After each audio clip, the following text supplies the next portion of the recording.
Good morning dear student, सभी लोगों को मेरा नमस्कार। स्वागत करते हैं आप सभी का आपके अपने YouTube channel OD study point में।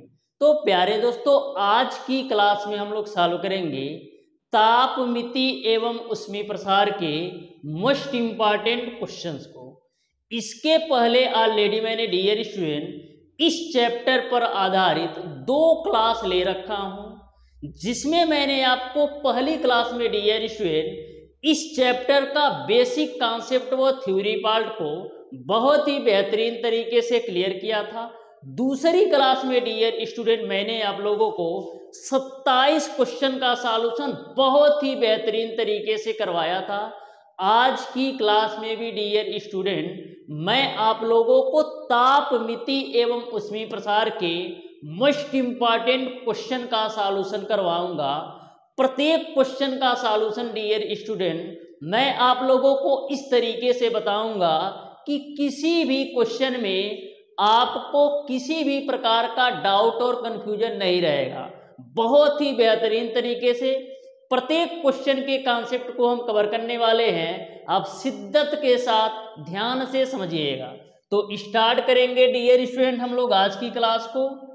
तो डियर स्टूडेंट, क्लास स्टार्ट करने से पहले मैं आपको बता दूं, हमारी डेली बेसिस पर क्लास होती है। जो हमारी फिजिक्स की क्लास होती है डेली सुबह के 10 बजे, और मैथ की जो क्लास होती है डेली शाम के 4 बजे होती है। इसके अलावा यदि आपका कोई भी क्वेरी है या डेली पीडीएफ चाहते हैं तो इस नंबर पर आप हाय लिख करके भेजिएगा, तो वहां से भी मैं आपको अपने व्हाट्सएप ग्रुप में जोड़ दूंगा, या तो इस वीडियो के डिस्क्रिप्शन बॉक्स में व्हाट्सएप ग्रुप का लिंक दे दूंगा, वहां से भी आप जुड़ सकते हो। तो बहुत ही बेहतरीन तरीके से आपकी पॉलिटेक्निक अथवा आईआईटी एंट्रेंस एग्जाम की तैयारी चल रही होगी, क्योंकि मैं बहुत ही शिद्दत के साथ बहुत ही मेहनत के साथ आपको सारी चीजें कवर करा रहा हूं। तो डियर स्टूडेंट हम लोग स्टार्ट करेंगे आज की क्लास। देखते हैं डियर स्टूडेंट आज का पहला क्वेश्चन। तो पहला क्वेश्चन आपके सामने है, ध्यान से समझिएगा डियर स्टूडेंट, इस क्वेश्चन का कौन सा ऑप्शन सही होगा। क्वेश्चन आपका इस प्रकार से है डियर स्टूडेंट, ध्यान से समझना। बोला है धातु के रेखीय प्रसार गुणांक, क्षेत्रीय प्रसार गुणांक तथा आयतन प्रसार गुणांक में अनुपात होता है। तो मैंने आपको बताया था डियर स्टूडेंट कि धातु के रेखीय प्रसार गुणांक, क्षेत्रीय प्रसार गुणांक और आयतन प्रसार गुणांक के बीच जो संबंध होता है 1:2:3 होता है। यानी इस क्वेश्चन का जो राइट आंसर होगा वो आपका ऑप्शन नंबर सी सही हो जाएगा, 1:2:3। यह बात भी आप ध्यान में रखिएगा डियर स्टूडेंट कि जो आपका क्षेत्रीय प्रसार गुणांक बीटा होता है रेखीय प्रसार गुणांक का 2 गुना होता है, और वहीं पर जो आपका आयतन प्रसार गुणांक गामा होता है रेखीय प्रसार गुणांक का 3 गुना होता है। मैंने आपको रिलेशन कैसे आता है 1:2:3 इसके बारे में भी बताया है जब मैंने इस चैप्टर का बेसिक कॉन्सेप्ट वाला वीडियो कराया था। आया डियर स्टूडेंट क्वेश्चन नंबर 2 पर। तो ध्यान से समझिएगा डियर स्टूडेंट, बहुत ही बेहतरीन क्वेश्चन ये भी है और बहुत ही बेहतरीन तरीके से इसको भी हम सॉल्व करेंगे। देखो क्या बोला है, यदि किसी वस्तु का फ़ारेनहाइट तापमापी से मापा गया ताप जो है सेल्सियस पैमाने से मापे गए ताप से 4 गुना है, तो वस्तु का ताप सेल्सियस में कितना होगा ये आपको बताना है। तो क्वेश्चन को ध्यान से पढ़ो। बोला है यदि किसी वस्तु का फ़ारेनहाइट तापमापी से मापा गया जो ताप है सेल्सियस पैमाने से मापे गए ताप का 4 गुना है। यानी कि जो फ़ारेनहाइट पैमाने से मापा गया ताप है सेल्सियस पैमाने से मापे गए ताप का 4 गुना है। यानी हम कह सकते हैं F बराबर 4C हो जाएगा, क्योंकि फ़ारेनहाइट तापमापी से जो मापा गया ताप है सेल्सियस पैमाने पर मापे गए ताप का 4 गुना है, तो मैंने 4 गुना कर दिया। अब आपको पता है डियर स्टूडेंट C/5 बराबर F-(32/9) ये आपका सेल्सियस और फ़ारेनहाइट पैमाने में संबंध होता है। तो सी को हम सी ही रखते हैं बट्टे का 5, और यहाँ पर एफ की वैल्यू आपको रख देना है 4c माइनस का 32 डिवाइडेड बाई आपका हो जाएगा 9। इसी को कैलकुलेट करो तो क्रॉस मल्टीप्लाई करोगे तो 9c बराबर आपको क्या मिलेगा, 5 का मल्टीप्लाई करो 4c माइनस 32 में, तो 5 का 4c में करोगे तो मिलेगा आपको 20c, और 5 का गुणा 32 में करोगे तो आपको मिल जाएगा 160। यहाँ से 20c में से 9c घटाओगे तो 11c बराबर कितना मिल जाएगा, 160। 11 से काटो तो 11 कम 11 बते 50, 11 चौक 44, 11 पचे 55, फिर 11 छक्का 66। ठीक है, तो आपका 14.54 आएगा, ये आपका 11 चौक 44 आएगा, 14.54 आएगा। यानी इस क्वेश्चन का जो राइट आंसर होगा वो आपका ऑप्शन नंबर ए जो है बिल्कुल राइट आंसर हो जाएगा क्वेश्चन नंबर 2 का। ऑप्शन नंबर ए जो है बिल्कुल राइट आंसर हो जाएगा। आ जाओ डियर स्टूडेंट क्वेश्चन नंबर 3 पर, तो ध्यान से समझिएगा क्वेश्चन नंबर 3 को, बहुत ही बेहतरीन क्वेश्चन ये भी है, शिद्दत के साथ समझो। प्रत्येक क्वेश्चन को मैं इस तरीके से बताऊंगा ना कि डायरेक्ट आपके दिमाग में प्रत्येक क्वेश्चन का कॉन्सेप्ट उतार दूंगा, बस शिद्दत के साथ समझो। देखो क्या बोला है, एक धातु के पदार्थ का रेखीय प्रसार गुणांक 1.25 गुणे 10⁻⁻5 प्रति डिग्री सेल्सियस है। उस धातु की 100 सेमी लंबी क्षण का ताप बढ़ाने पर उसकी लंबाई में वृद्धि कितनी होगी, ये आपको बताना है। तो किसी भी न्यूमेरिकल को सॉल्व करने के लिए सबसे पहले जो जो वैल्यू दे रखा है उसको आप अच्छे से नोट कर लो। तो रेखीय प्रसार गुणांक अल्फा की वैल्यू दे रखा है 1.25 गुणे 10⁻⁻5 प्रति डिग्री सेल्सियस, प्रति डिग्री सेल्सियस। इसके अलावा डियर स्टूडेंट धातु की 100 सेमी लंबी यानी जो प्रारंभिक लंबाई है वो आपको दे रखा है 100 सेंटीमीटर। क्षण का ताप बढ़ने पर उसकी लंबाई में वृद्धि होगी, क्षण का ताप बढ़ने पर उसकी लंबाई में वृद्धि होगी, यानी कि डेल एल की वैल्यू आपसे पूछा जा रहा है। तो यहाँ पर डियर स्टूडेंट इस क्वेश्चन में थोड़ा सा मिसप्रिंट है, एक बार हम इसको चेक कर लेते हैं। यहाँ पर ताप वृद्धि की भी वैल्यू दे रखा होगा, थोड़ा सा 1 मिनट दीजिएगा, मैं इस क्वेश्चन को चेक कर लेता हूँ, इस क्वेश्चन को चेक कर लेता हूँ। तो यहाँ पर आपका 100 सेमी लंबी क्षण का ताप, 100 सेमी लंबी क्षण का ताप 10 डिग्री सेल्सियस बढ़ने पर, यहाँ ऐड कर लेना 10 डिग्री सेल्सियस बढ़ने पर, 100 सेमी लंबी क्षण का ताप 10 डिग्री सेल्सियस बढ़ने पर, 10 डिग्री सेल्सियस बढ़ने पर उसकी लंबाई में वृद्धि क्या होगी, ये आपको बताना है। यानी कि जो आपका ताप वृद्धि दे रखा है, डेल टी की वैल्यू दे रखा है, वो आपको दे रखा है 10 डिग्री सेल्सियस। अब आप आसानी से इस क्वेश्चन को सॉल्व कर सकते हो। आपको पता है रेखीय प्रसार गुणांक अल्फा बराबर क्या होता है, लंबाई में वृद्धि बटे प्रारंभिक लंबाई गुणे आपका होता है ताप वृद्धि। यहां से आप आसानी से बाबू डेल एल की वैल्यू निकाल सकते हो। तो डेल एल बराबर क्या आएगा, डेल एल बराबर आपका आएगा अल्फा गुणे एल गुणे डेल टी। अब सारी वैल्यू रख दो, तो अल्फा की वैल्यू कितना है 1.25 गुणे 10⁻⁻5 गुणे एल की वैल्यू कितना है 100 सेंटीमीटर, तो 100 रख देते हैं, और टी की वैल्यू कितना है, डेल टी की वैल्यू आपका 10 डिग्री सेल्सियस है, तो 10 रख दो। तो यहाँ से डियर स्टूडेंट 1.25, अब देखो 10⁻⁻5 है और ये आपका 10⁻3 बन रहा है, तो 10⁻⁻5 में से 10⁻3 घटा दो तो आपका हो जाएगा गुणे 10⁻⁻2। इसको और क्या लिख सकते हो, तो इसको हम लिख सकते हैं 0.0125, यानी कि जो आपका लंबाई में वृद्धि होगी 0.0125 सेंटीमीटर होगी। यानी इस क्वेश्चन का जो राइट आंसर होगा वो आपका ऑप्शन नंबर डी जो है बिल्कुल राइट आंसर हो जाएगा। क्वेश्चन नंबर 3 का ऑप्शन नंबर डी जो है बिल्कुल राइट आंसर हो जाएगा डियर स्टूडेंट क्वेश्चन नंबर 3 का। आ जाओ डियर स्टूडेंट क्वेश्चन नंबर 4 पर। तो ध्यान से समझिएगा क्वेश्चन नंबर 4 को भी, बहुत ही बेहतरीन क्वेश्चन है और बहुत ही शिद्दत के साथ बताऊंगा जिससे आपको किसी भी प्रकार का डाउट और कंफ्यूजन ना रहे। ध्यान से समझना। देखो क्या बोला है, 15 डिग्री सेल्सियस ताप पर धातु की एक क्षण की लंबाई आपका 50 सेंटीमीटर तथा 90 डिग्री सेल्सियस ताप पर 50.15 सेंटीमीटर है। क्षण का, ये आपका क्षण है, क्षण के पदार्थ का रेखीय प्रसार गुणांक क्या होगा, ये आपको बताना है। क्षण के पदार्थ का रेखीय प्रसार गुणांक क्या होगा, ये आपको बताना है। तो ध्यान से समझना। सबसे पहले जो वैल्यू दे रखा है ना, उसको अच्छे से नोट कर लो। तो यहाँ पर जो आपका T1 की वैल्यू है वो आपको दे रखा है 15 डिग्री सेल्सियस। धातु की एक क्षण की लंबाई 50 सेंटीमीटर, यानी प्रारंभिक लंबाई L1 की वैल्यू आपका है 50 सेंटीमीटर। और क्या दे रखा है, 90 डिग्री सेल्सियस पर, यानी जो T2 की वैल्यू है वो आपका है 90 डिग्री सेल्सियस।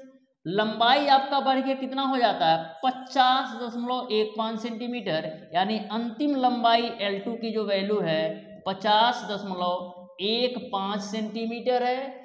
तो आपको रेखीय प्रसार गुणांक बताना है। तो सबसे पहले हम क्या करते हैं डियर स्टूडेंट, ताप वृद्धि निकाल लेते हैं। तो ताप वृद्धि कैसे निकालते हो, T2 माइनस का T1 कर दो। तो 90 में से 15 घटाओगे तो 75 डिग्री सेल्सियस आपको आ जाएगा ताप वृद्धि। और लंबाई में वृद्धि कितनी की हो रही है, तो L2 में से L1 घटाओ तो 50.15 में से 50 घटाओगे तो 0.15 सेंटीमीटर आ जाएगा। यहाँ तक सबको क्लियर है। अब डियर स्टूडेंट, रेखीय प्रसार गुणांक अल्फा बराबर क्या होता है, लंबाई में वृद्धि बटे प्रारंभिक लंबाई गुणे आपका होता है ताप वृद्धि। अब डियर स्टूडेंट सारी वैल्यू रख दो। तो लंबाई में वृद्धि आपका कितना है, 0.15। लंबाई में वृद्धि आपका कितना है, 0.15 बटे का प्रारंभिक लंबाई आपका कितना है, प्रारंभिक लंबाई आपका है 50 सेंटीमीटर, तो 50 रख दिया, गुणे ताप वृद्धि कितना है 75 सेंटीमीटर, तो यहाँ पर मैंने रख दिया 75 सेंटीमीटर। इसी को कैलकुलेट कर लो।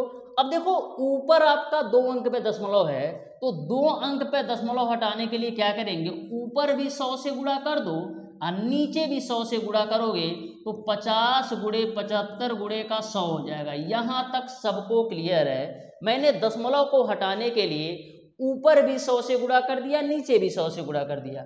अब 15 से काटोगे 75 को तो 5 बार में कटेगा। फाइनली आपको क्या मिलेगा डियर स्टूडेंट, ध्यान से देखना और आराम से देखना। तो ऊपर तो आपको मिलेगा 1 और नीचे क्या मिल रहा है, 50 गुणे 5 करोगे तो 250 गुणे आपको मिल जाएगा 100। इसको और क्या लिख सकते हो, 1 जीरो यहाँ से उठाओ और 2 जीरो यहाँ से उठाओ तो 10 में पावर माइनस का 3 कर दो और नीचे में कर दो बट्टे का 25। तो इसको हम क्या लिख सकते हैं, 1/25 गुणे 10 में पावर माइनस का 3, 1/25 गुणे 10 में पावर माइनस का 3। तो 1 में जब 25 से भाग दोगे तो मिलेगा आपको 0.04 गुणे 10 में पावर माइनस का 3। तो देखो दशमलव के रूप में ही दिया है, तो इसको हम और क्या लिख सकते हैं, -3 को आप 0 में बदल दो तो मिल जाएगा आपको 0.1230 आ जाएगा -3 की वजह से, और 04 आपका ऑलरेडी है ही। तो इस तरीके से 0.404 आपका होगा। तो देखो कौन से ऑप्शन में दिया है, तो ऑप्शन नंबर ए जो होगा ना बिल्कुल राइट आंसर हो जाएगा क्वेश्चन नंबर 4 का। तो बिल्कुल बेहतरीन तरीके से स्टेप बाय स्टेप मैंने आपको बताया है जिससे आपको कहीं से भी कंफ्यूजन ना रहे। आ जाओ डियर स्टूडेंट नेक्स्ट क्वेश्चन पर, जो कि आपका है क्वेश्चन नंबर 5। तो ध्यान से समझना और आराम से समझना, बहुत ही शिद्दत के साथ बताऊंगा, आप ध्यान से समझो। देखो डायरेक्ट क्वेश्चन पूछ लिया है। देखो बोला है कि माना किसी वस्तु का 0 डिग्री सेल्सियस पर आयतन आपका V0 है तथा घनत्व आपका D0 है। T डिग्री सेल्सियस पर गर्म करने पर वस्तु का जो आयतन है वो आपका Vt हो जाता है और घनत्व dt हो जाता है तो आप में निम्न में से सही संबंध क्या है, ये आपको बताना है। तो मैंने आपको बताया था कि आपका dt बराबर d0 1 माइनस का गामा इंटू का t होता है। ये आपका किस में संबंध होता है, घनत्व का तापमान से संबंध होता है। जो आपका dt होता है dear student, t degree Celsius पर घनत्व होता है। जो आपका d0 होता है 0 डिग्री सेल्सियस पर घनत्व होता है। जो आपका गामा होता है आयतन प्रसार गुणांक होता है, और जो आपका t होता है ये आपका ताप होता है। तो देखो कौन से ऑप्शन में रिलेशन दिया है, तो dt बराबर d0 1 माइनस गामा इंटू का t, dt बराबर d0 1 माइनस का गामा इंटू का t, गामा इंटू का t, एक ऑप्शन कर लो। तो आपका जो है ऑप्शन नंबर ए जो है बिल्कुल राइट आंसर हो जाएगा। dt बराबर d0 1 माइनस का गामा इंटू का t है, 1 माइनस का गामा इंटू का t है, तो अच्छी तरीके से समझ में आ गया होगा। आ जाओ नेक्स्ट क्वेश्चन पर, जो कि आपका है क्वेश्चन नंबर 6। तो ध्यान से समझना डियर स्टूडेंट, बहुत ही बेहतरीन क्वेश्चन है, आप शिद्दत के साथ समझो, बहुत ही बेहतरीन क्वेश्चन है, आप ध्यान से समझना। देखो क्या बोला है, लोहे के एक गोले का 20 डिग्री सेल्सियस ताप पर आयतन आपको दे रखा है 9 सेंटीमीटर क्यूब है। 200 डिग्री सेल्सियस ताप तक गर्म करने पर लोहे का आयतन कितना होगा, ये आपको बताना है। तो ध्यान से समझना और आराम से समझना। यहां पर आपको गोले का आयतन प्रसार गुणांक दे रखा है 2.7 गुणे 10⁻⁻5 प्रति डिग्री सेल्सियस। तो सबसे पहले हम करेंगे क्या, जो वैल्यू दे रखा है ना उसको आप अच्छी तरीके से नोट कर लो। तो यहाँ पर जो आपका T1 की वैल्यू दे रखा है प्रारंभिक ताप, वो आपको दे रखा है 20 डिग्री सेल्सियस। वो आपको दे रखा है डियर स्टूडेंट, ये आपका 20 नहीं 30 होना चाहिए, इसको करेक्ट कर लेना, ये आपका 30 डिग्री सेल्सियस होना चाहिए, तभी आपका क्वेश्चन सही आएगा। तो यहाँ पर जो T1 की वैल्यू है वो आपका है 30 डिग्री सेल्सियस। उसके बाद से यहाँ पर आयतन आपका 9 सेंटीमीटर क्यूब है, यानी कि जो V1 की वैल्यू है ये आपको दे रखा है 9 सेंटीमीटर क्यूब, और T2 की वैल्यू जो आपका है बाबू वो आपका है 200 डिग्री सेल्सियस। ठीक है, तो यहाँ पर लोहे का आयतन प्रसार गुणांक दे रखा है, गामा की वैल्यू दे रखा है 2.7 गुणे 10⁻⁻5 प्रति डिग्री सेल्सियस। यहाँ तक सबको क्लियर है, जो वैल्यू दे रखा था उसको मैंने अच्छी तरीके से नोट कर दिया। अब आपको बताना है कि गोले का आयतन क्या होगा, यानी कि गोले के आयतन में कितने की वृद्धि होगी, ये आपको बताना है। तो आपको पता है कि आयतन प्रसार गुणांक गामा बराबर क्या होता है, आयतन में वृद्धि बटे का आपका प्रारंभिक आयतन गुणे आपका होता है ताप वृद्धि। तो यहाँ पर सारी वैल्यू आप रख दो, तो अच्छी तरीके से रखते हैं। तो आयतन प्रसार गुणांक की वैल्यू आपका है 2.7 गुणे 10⁻⁻5 बराबर आयतन में वृद्धि हमको निकालना है। और नीचे में आ जाओ, प्रारंभिक आयतन आपको कितना दे रखा है 9 सेंटीमीटर क्यूब, तो 9 रख दो, गुणे ताप वृद्धि कितनी हो जाएगी। तो ताप वृद्धि कैसे निकालते हो, डेल्टा की वैल्यू कैसे निकालते हो, T2 में से T1 को घटा दो, तो 200 में से 30 घटाओगे तो डेल्टी की वैल्यू मिल जाएगी 170 डिग्री सेल्सियस। यहाँ तक सबको क्लियर है। अब डेल्टी की वैल्यू रख दो 170। अब इसी को कैलकुलेट कर लो, तो यहाँ से आपको डेल वी की वैल्यू क्या मिल जाएगी, डेल वी की वैल्यू मिल जाएगी 2.7 गुणे 10⁻⁻5 गुणे 9 गुणे आपका हो जाएगा 170। यहाँ तक सबको क्लियर है, यहाँ तक सबको क्लियर है डियर स्टूडेंट। अब डियर स्टूडेंट हम करते क्या है, एक जीरो से ना, इस जीरो से इस दशमलव को आप खल्लास कर दो, इस जीरो से इस दशमलव को खल्लास कर दोगे तो डेल वी की वैल्यू आपको क्या मिल जाएगी, डेल वी की वैल्यू आपको मिल जाएगी 27 गुणे 10⁻⁻5, 27 गुणे 10⁻⁻5 गुणे 9 गुणे 17 कितना होता है, 9 गुणे 17 करोगे तो 153 होगा। इसी को कैलकुलेट कर लो, इसी को तुम कैलकुलेट कर लो। तो 27 का 153 में गुणा कराओ तो 153 में हम गुणा कराते हैं 27 का, तो कितना मिलेगा? 17 नवा कितना होता है? 153। ठीक है, 17 नवा आपका हो जाएगा 153। तो यहाँ पर हम कराते हैं गुणा, तो 7 त्रिक 21 को 1, हासिल बचे 2, 7 पते 35, 2 37 को 7, हासिल बचे 3, 7 एकम 7 3 10।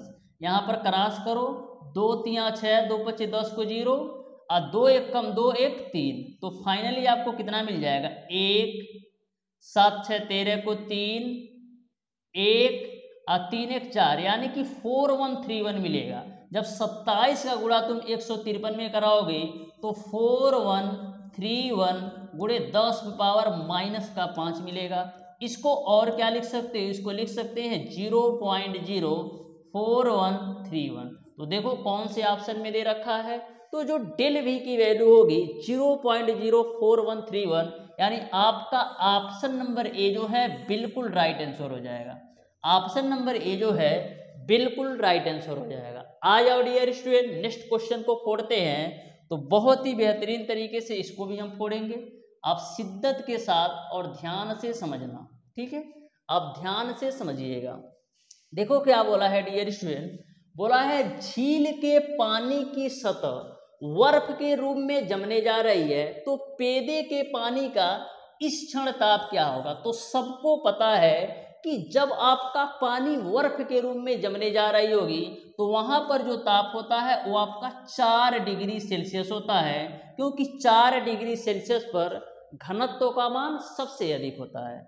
आ जाओ डियर स्टूडेंट नेक्स्ट क्वेश्चन पर, जो कि आपका है क्वेश्चन नंबर 8। ध्यान से समझना, बहुत ही बेहतरीन क्वेश्चन है और बहुत ही सिंपल क्वेश्चन है, हम लोग अच्छी तरीके से सॉल्व करेंगे, आप ध्यान से समझिएगा। देखो क्या बोला है, 0 डिग्री सेल्सियस पर एक घन की प्रत्येक भुजा की लंबाई आपको दे रखा है 1 मीटर है। अब इसका तापमान जो है बढ़ा करके 100 डिग्री सेल्सियस कर दिया गया। यदि गर्म करने के बाद घन की प्रत्येक भुजा 1.005 मीटर हो जाती है, तब घन के पदार्थ का रेखीय प्रसार गुणांक क्या होगा? ए आपको बताना है, यानी आपको रेखीय प्रसार गुणांक की वैल्यू क्या होगी ए बताना है। तो सबसे पहले जो वैल्यू दे रखा है ना, उसको आप अच्छी तरीके से नोट कर लो। तो यहाँ पर जो T1 की वैल्यू बाबू दे रखा है वो आपको दे रखा है 0 डिग्री सेल्सियस, और क्या दे रखा है? प्रारंभिक लंबाई दे रखा है 1 मीटर, यानी L1 की वैल्यू आपको दे रखा है 1 मीटर। इसके अलावा अब इसका तापमान बढ़कर 100 डिग्री सेल्सियस, यानी T2 की जो वैल्यू है वो आपको दे रखा है 100 डिग्री सेल्सियस कर दिया गया। यदि गर्म करने के बाद इसकी प्रत्येक भुजा 1.005, यानी L2 की जो वैल्यू है 1.005 हो जाती है, तो आपको रेखीय प्रसार गुणांक बताना है। तो आपको पता है बाबू कि जो आपका रेखीय प्रसार गुणांक अल्फा होता है लंबाई में वृद्धि बटे प्रारंभिक लंबाई गुणे आपका ताप वृद्धि होता है। तो सबसे पहले हम लंबाई में वृद्धि कितनी हो रही है ये निकाल लेते हैं। तो डेल एल की वैल्यू तुम निकाल लो। तो डेल एल की वैल्यू कैसे निकालोगे? L2 में से हम क्या करेंगे? L1 को घटा देंगे। तो 1.005 में से 1 घटाओगे तो मिल जाएगा आपको कितना? 0.005। कितना मिल जाएगा? 0.005 आपको मिल जाएगा। डेल एल की वैल्यू मिल जाएगी 0.005। डेल टी की वैल्यू निकालो। तो डेल टी की वैल्यू कैसे निकालते हो? T2 में से T1 घटा दो। तो T2 की वैल्यू 100 है, 100 में से आप 0 घटाओगे, 100 में से 0 घटाओगे तो 100 डिग्री सेल्सियस आपको मिल जाएगा T2 की वैल्यू। 100 डिग्री सेल्सियस आपको मिल जाएगा T2 की वैल्यू। अब सारी वैल्यू रख दो। तो बिल्कुल सिंपल से तरीके से तो सॉल्व करना है। तो अल्फा बराबर डेल एल की वैल्यू 0.005 बटे प्रारंभिक लंबाई कितनी है? 1 मीटर, तो मैंने 1 मीटर रख दिया। और डेल टी की वैल्यू कितना है? 100, तो मैंने 100 रख दिया। ठीक है, यहाँ तक आपको क्लियर है। तो अल्फा बराबर मिल जाएगा 0.005 बट्टे का 100। ठीक है, 0.005 बट्टे का 100 के रूप में आपको मिल जाएगा। तो इसको हम क्या लिख सकते हैं, 0.005 को हम लिख सकते हैं 5 गुणे 10 पे पावर माइनस का 3 के रूप में, और नीचे 100 को लिख सकते हैं 10 पे पावर 2 के रूप में। तो फाइनली आपको मिल जाएगा 5 गुणे 10 पे पावर माइनस का 5 के रूप में, क्योंकि 10 पे पावर 2 आपका ऊपर जाएगा, तो 10 पे पावर माइनस 3 और 10 पे पावर माइनस 2 ऐड होगा तो 10 पे पावर माइनस का 5 हो जाएगा प्रति डिग्री सेल्सियस, प्रति डिग्री सेल्सियस। तो इस तरीके से देख लो कौन से ऑप्शन में दिया है। तो इस तरीके से डियर स्टूडेंट, यहाँ पर कुछ मिस्टेक हुआ है क्या? मिस्टेक तो कोई नहीं हुआ है, लंबाई में वृद्धि बटे प्रारंभिक लंबाई गुणे आपका हो गया है ताप वृद्धि, ठीक है। तो गुणे आपका हो गया है ताप वृद्धि, ठीक है। प्रारंभिक लंबाई आपका 1 ही मीटर है।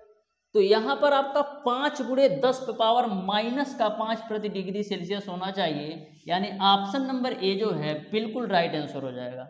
ऑप्शन नंबर ए जो होगा बिल्कुल राइट आंसर हो जाएगा, कुछ भी सोचने की जरूरत नहीं है, ठीक है। क्योंकि 5 के मल्टीपल के रूप में वैसे भी आपका एक ही ऑप्शन है, तो ये सारे ऑप्शन तो किसी केस में होंगे ही नहीं। आ जाओ नेक्स्ट क्वेश्चन पर, जो कि आपका है क्वेश्चन नंबर 9। तो ध्यान से समझना और आराम से समझना इस क्वेश्चन को कैसे सॉल्व करना है। देखो डियर स्टूडेंट, क्या बोला है, आपको बोला है कि इस्पात और तांबे की बनी द्विधात्विक पत्ती गर्म करने पर ऐंठ जाएगी, या सीधी रहती है, या इस तरह मुड़ती है कि तांबा इसके उत्तल की ओर रहता है। तो बिल्कुल राइट आंसर है कि इस तरह मुड़ेगी कि जो तांबा होगा ना इसके उत्तल की ओर होगा, यानी ऑप्शन नंबर सी जो है बिल्कुल राइट आंसर हो जाएगा क्वेश्चन नंबर 9 का।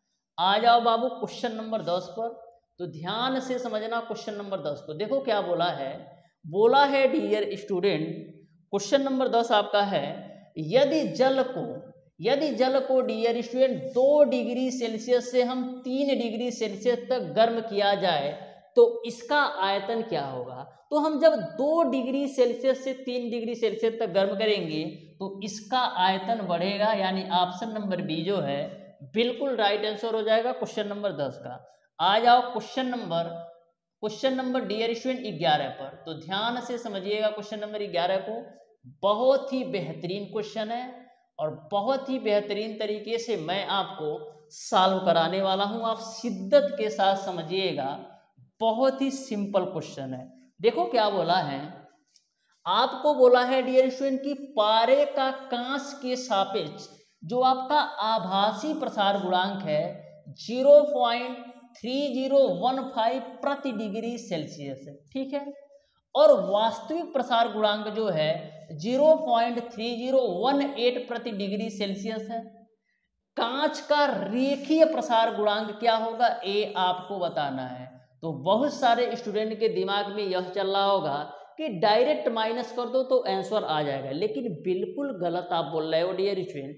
ध्यान से समझो ऐसे क्वेश्चन को कैसे सॉल्व करते हैं। यहाँ पर आभासी प्रसार गुणांक दे रखा है 0.00015, यानी आपको गामा ए की जो वैल्यू दे रखा है, गामा ए की जो वैल्यू दे रखा है वो आपको दे रखा है 0.3015, ठीक है। और वास्तविक प्रसार गुणांक यानी गामा आर की जो वैल्यू दे रखा है वो कितना दे रखा है 0.3018 के रूप में। अब मैंने आपको बताया था कि जो आपका वास्तविक प्रसार गुणांक होता है वो आपका आभासी प्रसार गुणांक और बर्तन के प्रसार के योग के बराबर होता है। मैंने आपको बताया था बाबू कि जो आपका वास्तविक प्रसार गुणांक होता है ये आपका आभासी प्रसार गुणांक प्लस का बर्तन के प्रसार गुणांक के बराबर होता है। तो बर्तन के प्रसार गुणांक को मैं जी से डिनोट कर देता हूं।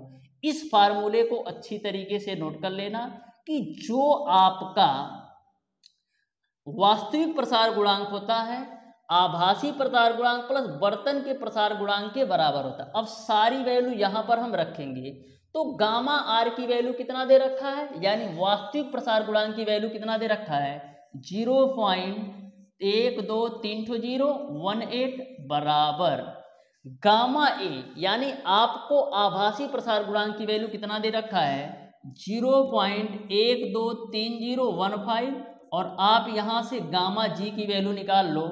तो यहाँ से डियर स्टूडेंट गामा जी की वैल्यू आप निकाल लो। तो 0.00018 में से 0.00015 घटाओगे तो 0.12340 आपको 3 मिल जाएगा।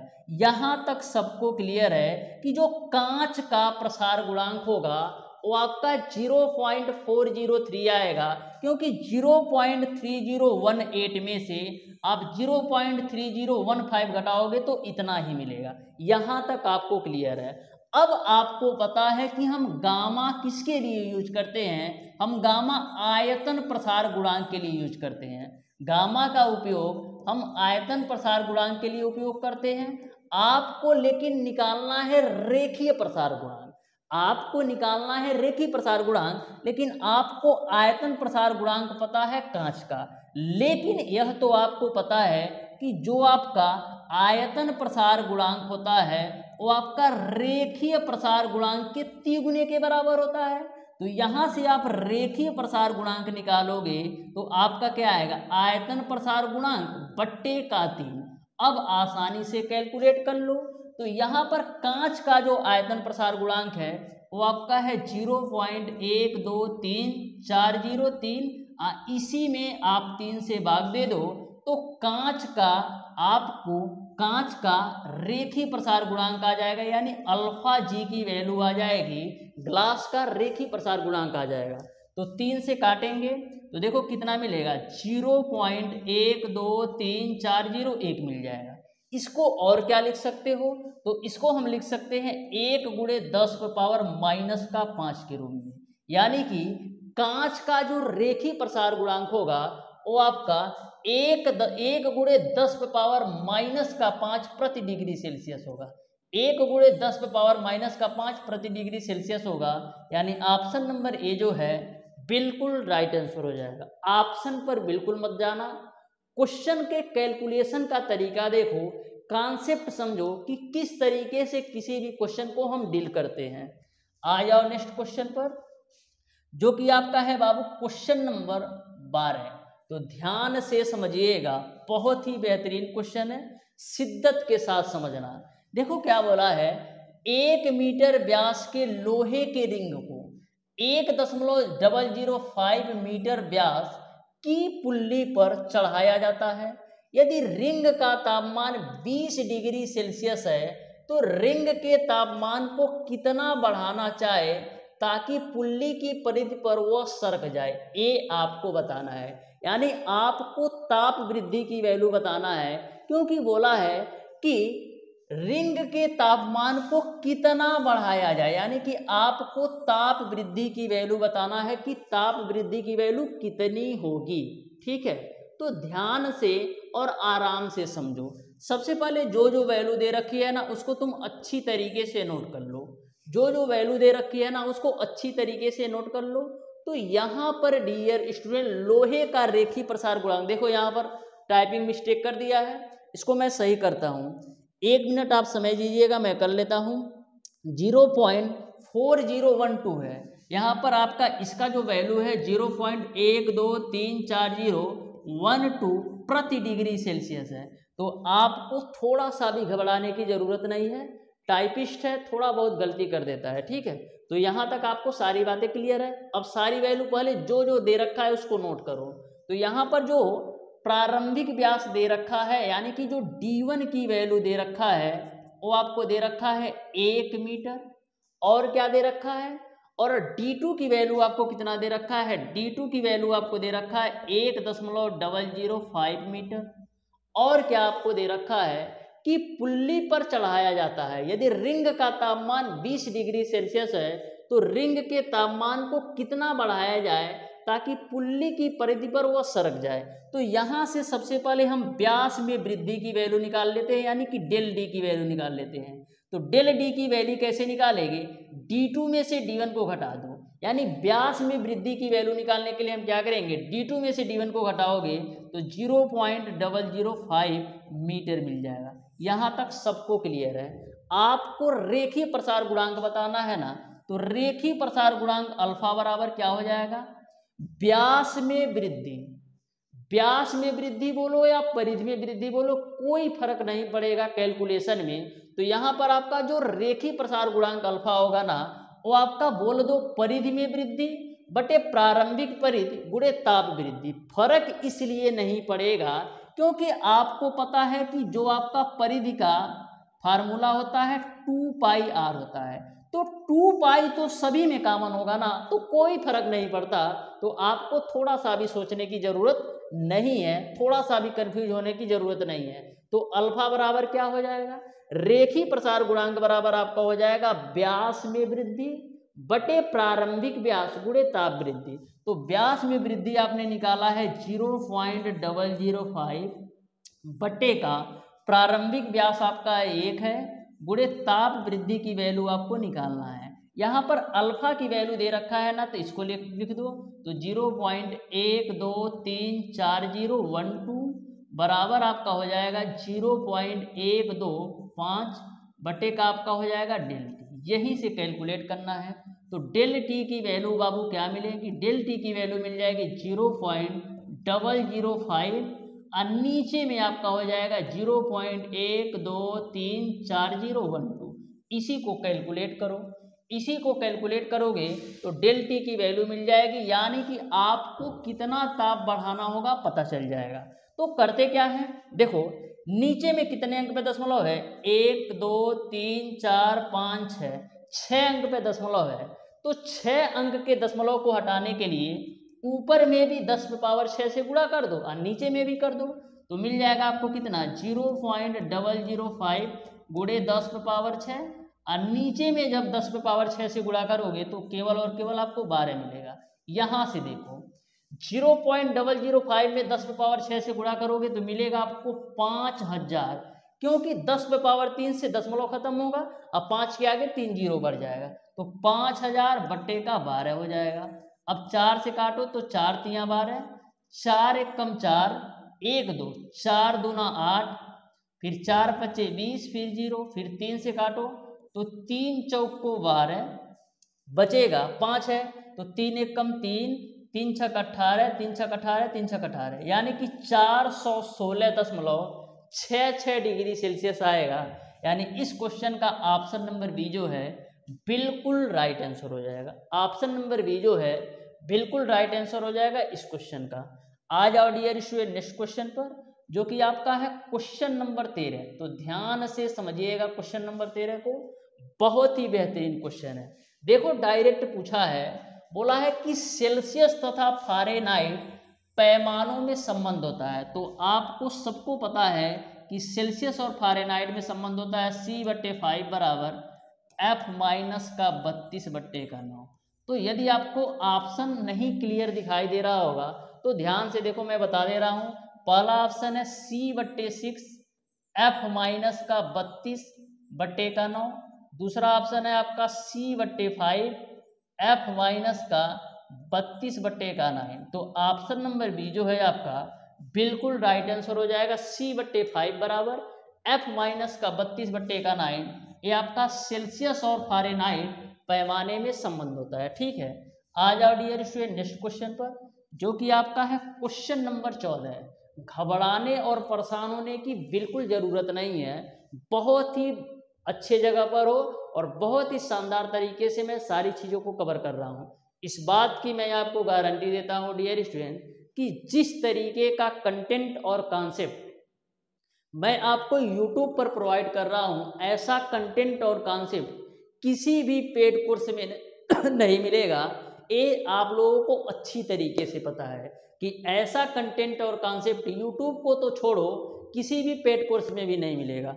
आ जाओ इस क्वेश्चन को ध्यान से समझना और अच्छी तरीके से हम फोड़ेंगे। देखो क्या बोला है, यदि किसी धातु का जो सेल्सियस स्केल पर तापमापन में लंब प्रसार A है तथा सेल्सियस स्केल के स्थान पर फारेनहाइट स्केल का उपयोग करने पर A का आंकिक मूल्य कितना होगा, A आपको बताना है। A का आंकिक मूल्य कितना होगा, A आपको बताना है। ठीक है, तो यहाँ पर आपको ध्यान से समझना है। फारेनहाइट स्केल का उपयोग किया जाता है तो लंब प्रसार गुणांक होता क्या है? पहले तो तुम ये सोचो कि यह लंब प्रसार किसको बोल रहा है। जो आपका रेखीय प्रसार गुणांक होता है ना, उसी को हम लंब प्रसार बोलते हैं। लंब प्रसार मतलब लंबाई में वृद्धि, लंब प्रसार मतलब लंबाई में वृद्धि, यानी रेखीय प्रसार गुणांक की बात कर रहा है। तो क्वेश्चन में थोड़ा सा घुमाया है, लेकिन आपको घूमना नहीं है। आपको पता है कि जो रेखीय प्रसार गुणांक अल्फा होता है वो क्या होता है? लंबाई में वृद्धि बटे प्रारंभिक लंबाई गुणे आपका होता है ताप वृद्धि। तो यहाँ पर हमसे तो मतलब है ताप वृद्धि से, यानी ताप और रेखीय प्रसार गुणांक से मतलब है। ताप और रेखीय प्रसार गुणांक से मतलब है, तो अल्फा बराबर हम क्या लिख सकते हैं? अल्फा डायरेक्टली प्रोपोर्शनल टू हम क्या लिख सकते हैं? Alpha directly proportional to 1/Δt लिख सकते हैं। यानी कि जो हमारा रेखीय प्रसार गुणांक है वो आपका ताप वृद्धि के व्युत्क्रमानुपाती है। तो यदि हम बात करें सेल्सियस के लिए क्या होगा, तो सेल्सियस इसके लिए आपका हो जाएगा del C directly proportional to 1/Δt, और ये आपका सेल्सियस के लिए है तो सी लगा दो। और वहीं पर फ़ारेनहाइट पैमाने के लिए रेखीय प्रसार गुणांक क्या होगा? अल्फा एफ बराबर क्या? Alpha F directly proportional to 1/Δtf। यहाँ तक सबको क्लियर है। आपको पता है कि जो आपका रेखीय प्रसार गुणांक है ताप वृद्धि के व्युत्क्रमानुपाती है, तो सेल्सियस पैमाने के लिए अल्फा सी की वैल्यू 1/Δtc आएगा और अल्फा एफ की वैल्यू 1/Δt फ़ारेनहाइट आएगा। तो यहाँ से आप अल्फा सी बटे अल्फा एफ की वैल्यू निकालोगे तो क्या आएगा? यह वैल्यू ऊपर जाएगी, यानी आपको मिल जाएगा डेल्टी एफ बटे का आपका क्या हो जाएगा? डेल्टी सी। यहाँ तक सबको क्लियर है? यहाँ तक सबको क्लियर है। अब आपका क्वेश्चन सिंपल हो गया। आपको मैंने बताया था सेल्सियस और फ़ारेनहाइट के तापमापी के तापांतर में क्या संबंध होता है, तो आपको बताया था कि डेल सी बट्टे का 5 बराबर आपका होता है डेल एफ बट्टे का 9। यानी कि हम यहाँ से क्या लिख सकते हैं? हम लिख सकते हैं कि डेल सी बट्टे का डेल एफ बराबर हम क्या लिख सकते हैं? डेल सी बट्टे का डेल एफ हम लिख सकते हैं 5/9। यहाँ तक सबको क्लियर है? यानी डेल एफ की वैल्यू आपका 9 होगी और डेल सी की वैल्यू आपका 5 होगी। यहाँ तक सबको क्लियर है? तो सारी वैल्यू रख दो। तो यहाँ पर डियर स्टूडेंट सेल्सियस स्केल मापन में लंब प्रसार दे रखा है ए, यानी कि सेल्सियस पैमाने पर जो लंब प्रसार गुणांक अल्फा सी की वैल्यू दे रखा है ए, तो यहाँ पर हम ए रख देंगे। और नीचे में आ जाओ अल्फा एफ, यानी कि फ़ारेनहाइट पैमाने पर लंब प्रसार गुणांक निकालना है बराबर डेल्टी एफ, यानी कि फ़ारेनहाइट के लिए डेल्टी की वैल्यू कितना होगी? तो फ़ारेनहाइट के लिए डेल्टी की वैल्यू आपका हो जाएगी 9 और सेल्सियस के लिए आपका हो जाएगा 5। तो यहाँ से आप अल्फा एफ की वैल्यू निकालोगे, यानी कि फ़ारेनहाइट पैमाने पर रेखीय प्रसार गुणांक निकालोगे, तो आपको मिल जाएगा 5/9 इंटू का ए। 5/9 इंटू का ए मिल जाएगा, यानी आपका ऑप्शन नंबर ए सही हो जाएगा। ऑप्शन नंबर ए सही हो जाएगा 5/9 इंटू का ए के रूप में। 5/9 इंटू का ए के रूप में। तो अच्छी तरीके से समझ में आ गया होगा कि फ़ारेनहाइट पैमाने पर जो आपका रेखीय प्रसार गुणांक होगा वो आपका 5/9 इंटू का ए होगा। आ जाओ नेक्स्ट क्वेश्चन पर, जो कि आपका है क्वेश्चन नंबर 15, जो कि आज की क्लास का लास्ट क्वेश्चन है। आज की क्लास का लास्ट क्वेश्चन है और बहुत ही लाजवाब और बहुत ही बेहतरीन क्वेश्चन है, ध्यान से समझना। देखो क्या बोला है, एक इस्पात की छड़ तथा एक अन्य एल्युमिनियम की छड़ का तापमान जो है 0 डिग्री सेल्सियस से 100 डिग्री सेल्सियस तक बढ़ाने पर, तो एक बात आपको क्लियर मैं कर दूं कि इस्पात की छड़ और एल्युमिनियम की छड़ दोनों के लिए जो तापमान है वो आपका 0 से 100 डिग्री सेल्सियस है। बढ़ाने पर दोनों छड़ों की लंबाइयों में समान वृद्धि होती है। दोनों छड़ों की लंबाइयों में समान वृद्धि होती है, यानी कि जो लंबाई में वृद्धि की वैल्यू है इस्पात और एल्युमिनियम के लिए, दोनों के लिए सेम है। जो लंबाई में वृद्धि है एल्युमिनियम और इस्पात के लिए, दोनों के लिए सेम है, क्योंकि समान वृद्धि होती है। यदि इस्पात की छड़ की लंबाई आपका 1 मीटर है, तो आपको एल्युमिनियम के छड़ की लंबाई लगभग में क्या होगी, ए आपको बताना है। तो यहाँ पर डियर स्टूडेंट आपको दो वैल्यू और दे रखा होगा, यहाँ पर आपको दो वैल्यू और दे रखा होगा। तो यहाँ पर आपका रेखीय प्रसार गुणांक दे रखा होगा इस्पात और एल्युमिनियम का। तो यहाँ पर इस्पात के लिए दे रखा है, इस्पात के लिए जो रेखीय प्रसार गुणांक दे रखा है वो आपको दे रखा है 1.2 गुणे 1.2 गुणे 10⁻⁻5 प्रति डिग्री सेल्सियस। और एल्युमिनियम के लिए जो रेखीय प्रसार गुणांक की वैल्यू दे रखा है वो आपको दे रखा है 1.71 गुणे 10⁻⁻5 प्रति डिग्री सेल्सियस।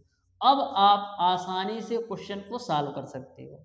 आपको पता है बाबू कि जो आपका रेखीय प्रसार गुणांक अल्फा होता है लंबाई में वृद्धि बटे का प्रारंभिक लंबाई गुणे आपका होता है ताप वृद्धि होता है।